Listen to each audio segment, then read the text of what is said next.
মাম্মা। Good morning, সুপ্রভাত। তোমাদের অনেক অনেক স্বাগত, অনেক অনেক ভালোবাসা দিয়ে আজকের ভিডিওটি এখান থেকেই শুরু করছি। তোমরা সকলে কেমন আছো? আশা করি সকলে ভালো আছো, সুস্থ আছো, আর আমিও ভালো আছি।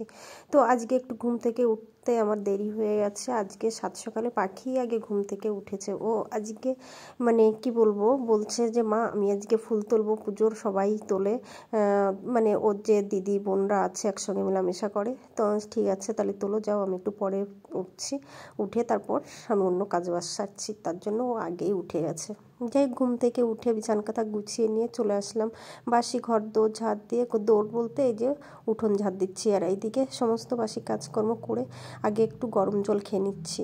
তো আমার গ্যাসের জন্য একটু গরম জল খেতে হয়, খুব গ্যাস হয় ওই জন্য। তারপরে এই যে আমার এই যে হ্যাপি বাচ্চাকে কটা মুড়ি দিলাম।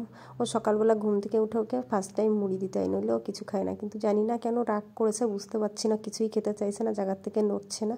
যাই হোক ওদেরকে খেতে দিয়ে এইদিকে চলে আসলাম গ্যাসের কাছে এসে চা মুড়ি করে খেয়ে নিলাম। আর এইদিকে পাখিকে করে দিলাম ম্যাগি। সেটা কোনো জায়গায় গিয়েছিলিস? ওইখানে তো কানে দিছিস? হ্যাঁ, কোয়ানে গেছিলি? কানে তো কানে কোনো জায়গায় যাই নাই, এমনি মাঝে সাঝে পড়া হয়, একটু সাজুগুজু করা হয়। যাই হোক, হ্যালো বন্ধুরা, welcome back to my channel. আমি নিরালা চলে এসেছি নতুন একটি ভিডিও নিয়ে। ফ্রেন্ডস, তোমরা সকলে কেমন আছো? আশা করি সকলে ভালো আছো, সুস্থ আছো, আমিও ভালো আছি। চলে এসেছি রান্নাঘরে এসে রান্না বসিয়ে দিয়েছি। আর ওইখানে মামি বসে আছে, মামির সঙ্গে একটু কথা বলছিলাম, গল্প করছি। মামিকে বললাম বসো, রান্না করি আমি, আর বসে বসে একটু কথা বলি, ঠিক আছে? যাক, মামি আমার সঙ্গে কথা বলছিল। চলো আর কি রান্না করছি। এক সাইডে উনুনে বসিয়ে দিয়েছি ভাত, আর এক সাইডে বসিয়ে দিয়েছি মুগের ডাল। আজকে নিরামিষ করব আর মুগের ডাল করব, এই দুই পদই রান্না করব। এইগুলো কি রান্না হবে নানান ধরনের সবজি দিয়ে। এক সাইডে বসিয়ে দিয়েছি ভাত, আর এক সাইডে বসিয়ে দিয়েছি ডাল। আর এই যে পাঁচমিশালি সবজি, পাঁচমিশালি না এখানে হবে।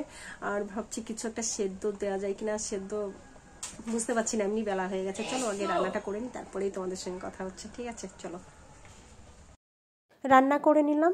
এইদিকে ডাল করেছি, আর এইদিকে দেখো ঘ্যাট করেছি, ধোয়া ওঠা ঘ্যাট। তো দেখতেই পাচ্ছ ঘ্যাটটা খুব সুন্দর মজেছে, মনে হচ্ছে খুবই ভালো লাগছে, খেতেও খুব সুন্দর হয়েছিল। আর এইদিকে আকাশও খেয়ে বেরিয়ে গেছে। এবার আমাদের সব বাকি আছে, তাদের খাওয়ার পালা। অঙ্কিতাকে জমির পাশে আর একটা পটল ক্ষেত আছে না, ওখান থেকে। তো আমার রান্না বাড়া কমপ্লিট, দেখেছো। এই যে একটা ঘ্যাট করেছি আর ডাল করেছি, দুপদই করেছি রান্না। আর এইদিকে দুপদ বলতে তখন বলেছিলাম মানে পাঁচমিশালি তরকারি, পাঁচমিশালি না, মানে 6 মিশালির জায়গায় 7 মিশালি, লাস্টে 7 সবজি হয়ে গেছে। পরে দেখলাম যে ঘ্যাট করতে গেলে বেগুন না দিলে তরকারিটা জমবে না, তো মানে ঘ্যাট জমবে না, তাই বেগুন দিয়ে রান্না করে নিলাম। আর এইদিকে আমার পাখিমা গেছিল বা কে কে তুলছিলে? ওই রূপা কাকি আর অঙ্কিতার মা, আর হচ্ছে অঙ্কিতা, তাই আমিও দেখে তুলতে দিলাম। সবাই শাক তুলছে জমিতে, পাশের জমি, যেসব মানে রাস্তার পাশে জমি আছে আমাদের বাড়ির কাছ দিয়ে, তো সেখানে গেছিল ওদের দেখছে শাক তুলতে। তো পাখিও কটা শাক তুলে নিয়ে এসছে, বেতো শাক, ঠিক আছে? এবার বছরে একদিনই বেতো শাক খেয়েছি, একদিনই খেয়েছি এবছর, আর এবছরে আর শাক খাওয়ানি। তো আমার পাখিমা দেখো এক ঝুড়ি শাক তুলে নিচ্ছে, দাও আমাকে, দাও, দেখো, এই দেখো এক ঝুড়ি বেতো শাক তুলে নিয়ে এসছে। আমি ভেবেছি রান্নার শেষে আমি যাবো মেয়েকে ডাকতে আর কটা শাক তুলে নিয়ে যাবো, কিন্তু যে শাক এনেছে মোটামুটি আমাদের বেছে ফুটে হয়ে যাবে, ঠিক আছে? চলো আর আমার পাখিমাকে খেতে দিই। পাখিমা দাঁড়িয়েছে, দেখো শাক।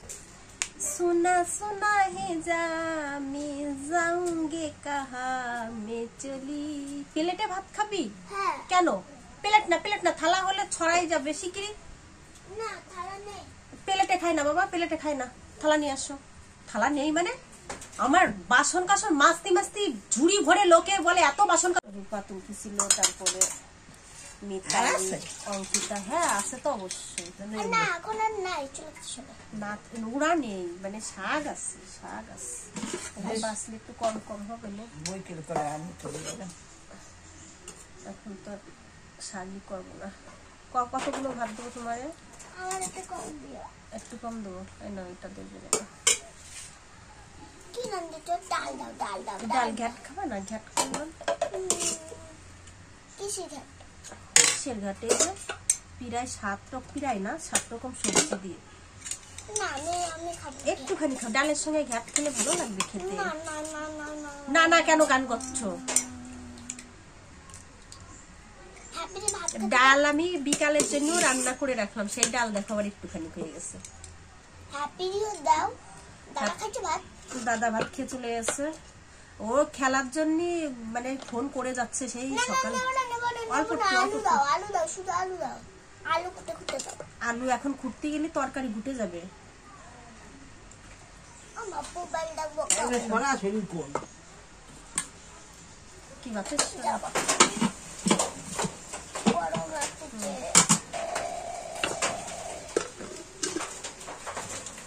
চলো পাখির ভাত বেড়ে নিয়েছি, ধোয়া উঠছে ভাত দিয়ে, ধোয়া উড়া ভাত। পাখি ডাল ভাত খাবে তাই তো? আসো চলো খাইয়ে দিই পাখিকে। এই ডাল নেবে না? ডাল না কেন? দেখো ভালো হয়েছে ডাল, খেয়ে দেখো। তাড়াতাড়ি আয়, তাড়াতাড়ি আয়। রান্না খাওয়ার পর্ব সেরে চলে এসেছি ছাদে। তো বেশ কয়েকদিন হয়েছে ছাদ দেওয়া হয় না। তো ছাদের দেখো কি অবস্থা, তোমরা দেখলেই বুঝতে পারবে ছাদের কি অবস্থা। আর শুধু সেটা বললে হবে না, এদিকে মেহগুনির পাতা তো সবসময় ঝরতেই আছে অনবরত বৃষ্টির মতো। কি আর করবো বলো, চারিদিকে গাছপালা, সেগুলো নিজেরই সামলাতে হবে, কিছু করার নেই। নিজেকে ঝাড় দিয়ে পরিষ্কার করে যতক্ষণ করে রাখা যায় ততক্ষণই করে। আমি ঝাড় দিচ্ছি, তোমরা পেছন দিকটা দেখতে পাচ্ছ টবে গাছ আছে। গাছগুলো এদিকে ছিল পূব সাইডে সময় মতন রৌদ্র পায় না। তো আমি ভাবলাম যে সাইডে রেখেছি ওই যে উত্তর সাইডে রাখলে ওই জায়গাটা সবসময় রোদ্দুর পাবে, তার জন্য রোদ্রে রেখে দিয়েছি। আর এইদিকে দেখো তো ছাদে কেন জানি না কোনো গাছগাছালি ঠিকঠাক করে কোনো গ্রোথ পাচ্ছি না কেন। এইদিকে বেগুন গাছেও বেগুনের ফুল হচ্ছে অথচ ফল হচ্ছে না। তো কি করব, তো ভাবলাম তাহলে রৌদ্র জায়গায় রাখলে হয়তো ঠিক হবে, তার জন্য রেখে দিলাম। আর এইদিকে ভাবছি আমার সমস্ত কাজকর্ম হয়ে গেলে, সমস্ত বলতে ঝাড়ঝুড় দেওয়া হয়ে গেলে তারপরে ওই যে মরা হলুদ পাতাগুলো আছে পাতাগুলো খুঁটে ফেলবো। তাই খুঁটতে লেগে গেছে। আর জানো তো পাতার ভেতর দিয়ে না গুড়ি মানে কি পোকা বলে সেটা জানি না, অনেক পোকাও লেগেছে। বুঝতে পারছি না গাছগুলো কি হবে, আমার কোনো ট্রিটমেন্টে ভুল আছে কিনা, ট্রিটমেন্ট কেমনভাবে করলে গাছগুলোকে আমি ঠিকমতো লাগাতে পারবো বা টপে আমি ছাদ বাগান করতে পারবো, মানে ছাদে আর কি ছাদ বাগান করতে পারবো জানি না। তোমাদের যদি কারোর আমার ভিডিও দেখা থাকে, এরকম জানা থাকে যে ছাদ বাগানের গাছ কিভাবে ট্রিটমেন্ট করতে হয়, আমাকে যদি একটু কমেন্ট করে জানিয়ে দাও তাহলে আমার নিশ্চয়ই সুবিধা হবে, ঠিক আছে। আর তাছাড়া দেখো আমার ছাদে ট্যাঙ্কি নেই, আমি ছাদে জল নিয়ে আসি বালতি ভর্তি করে, সেই জলটাই আমি গাছে দিই। ওই জন্য কোনো একটা সমস্যা আছে।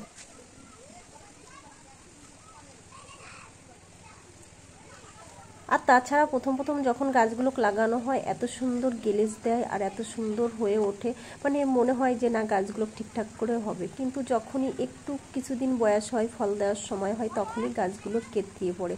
কেন, আমি একদম সত্যি কথা বলতে আমি একদমই বুঝতে পারছি না। ছাদে গাছ লাগানো আমার একার শখ না, আমার পাখি মেয়েরও ভীষণ শখ ছাদ বাগান তৈরি করা। যাই হোক, আর এইদিকে আমার পাখিমা দেখো এই টিরেতে লাগিয়েছে রসুন, তো সেইগুলোকে মধ্যে দিয়ে পাতা তারপরে ঘাস হয়েছে খুঁটে পরিষ্কার করছি। আর এখন আমার পরিষ্কার করা হয়ে গেলে চলো নিচে যেয়ে স্নান করেই তোমাদের সঙ্গে দেখা হবে। স্নান করে একদম পুজো করে ওই যে পুজো করে নিয়েছি, পুজো করেই তোমাদের সামনে চলে এসেছি। তো এখনো অনেক কাজ বাকি, জানো তো অনেক কাজ করেছি আজকে, তো আরো কাজ বাকি আছে। আর আজকে ভাতে একটু শর্ট হয়েছে, তো ভাবছি এখন দুটো রুটি করব, রুটি করে খাওয়া হবে। ভীষণ খিদে পেয়ে গেছে, অল্প কটা ভাত আছে, পাখিকে ভাত কটা খাইয়ে দিয়ে আমি রুটি করব, ঠিক আছে। চলো পরেই এসে তোমাদের সঙ্গে কথা হবে। করে নিলাম রুটি, আর এই যে ডাল আর নিরামিষ এক বাটিতে নিয়ে নিয়েছি। এই দেখো ডাল কোনোভাবে দেখাবো, কোনো দিক দিয়ে তো বোঝা যাচ্ছে না, তো এখন খাবো, ঠিক আছে। চলো খেয়ে নিই। ঘ্যাটের সঙ্গে ডালটাও ভীষণ সুন্দর হয়েছে, আজকে রান্না ভীষণ সুন্দর হয়েছে। ঘ্যাট ডাল দিয়ে রুটি খুব সুন্দর লাগবে খেতে। তো দাঁড়িয়ে খেয়ে নিলাম রুটি। আর দুপুর টাইমে ভাতের তৃপ্তি কি রুটিতে মেটে বলো? যাই হোক খেয়ে নিলাম, কি করবো, খিদে পেটে রুটি হোক আর ভাত হোক খেতেই হবে, কিছু করার নেই। চলো, তো কাজ তো আছে অনেক, কাজ তো করতে হবে, সব কাজ তো তোমাদের দেখানো যাবে না। চলো পরে দেখা হচ্ছে। তো এই ঘরে চলে আসলাম রুটি বানিয়ে, পাখির জন্য রুটি বানিয়ে নিয়ে এসেছি, চিনির রুটি। তো পাখি এসে দেখছি ঘুমিয়ে গেছে, কেবল 9টা বাজে, 9টা 17 বাজে, ঠিক আছে। ওই দেখো ঘুমিয়ে গেছে, ওই যে। তো পাখি আছে ঘুমিয়ে, এখন ওকে ডাকাডাকি করছি খাওয়ার জন্য, কিন্তু ওকে উঠাতে পারছি না। জানি না আর একটুখানি পরে আবার ডাকাডাকি করব, খাওয়াতে পারবো কিনা বলতে পারছি না। এদিকে বিছান কাঁথা কিছুই গোছানো গাছানো হয়নি, পাখি পড়েছে, এই যে বই খাতা সবই বিছনার পর রয়েছে। ঠিক আছে, এগুলো গুছিয়ে নিচে নামাতে হবে, ওকে খাওয়াতে হবে, তো অনেক কাজ বাকি, বিছনা করতে হবে। ঠিক আছে, আর কিছুই আমি দেখাবো না, আমার ঘাড় ভীষণ যন্ত্রণা করছে, শরীরটা খারাপ লাগছে। তো আমাদের দেখানো হয়নি চিনি রুটি, তারাও তোমাদের দেখাচ্ছে। দেখো, এই দেখো পাখির জন্য এই যে চিনি রুটি বানিয়েছি, দেখেছো? তো এমনিও সবজি টবজি খেতে চাই না, চিনির রুটি বা চিনি দিয়ে গুড় দিয়ে এই সমস্ত রুটি ভালো খায়, ওই জন্য ভাবলাম যে ঘুম ঘুম পাচ্ছে, তাহলে ওকে চিনির রুটি বানিয়ে দিই। ঠিক আছে, চলো। তো আজকের ভিডিওটি এই পর্যন্ত। ভালো লেগে থাকলে একটা লাইক কমেন্ট শেয়ার করো। দেখা হচ্ছে আবার নতুন একটি ভিডিওর সঙ্গে। ততক্ষণ তোমরা ভালো থেকো, সুস্থ থেকো, টাটা।